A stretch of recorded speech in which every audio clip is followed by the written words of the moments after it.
भाई लगभग 11:30 बजे मैंने पहली बार बिना फोन देखे खाना खाया।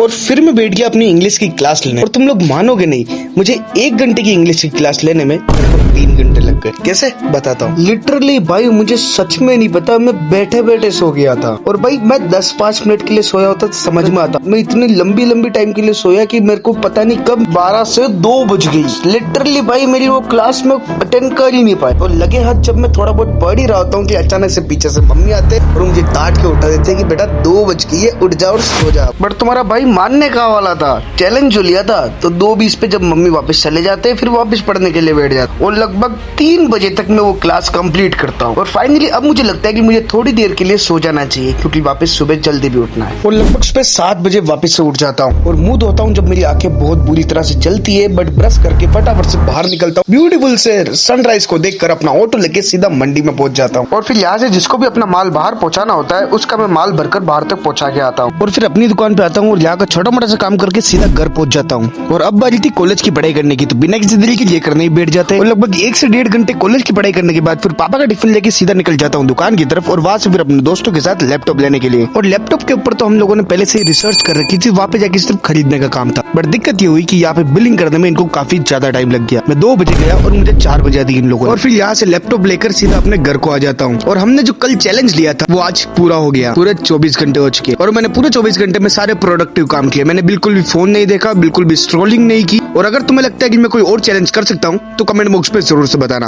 और चैनल को सब्सक्राइब किए बिना बिल्कुल भी मत जाना।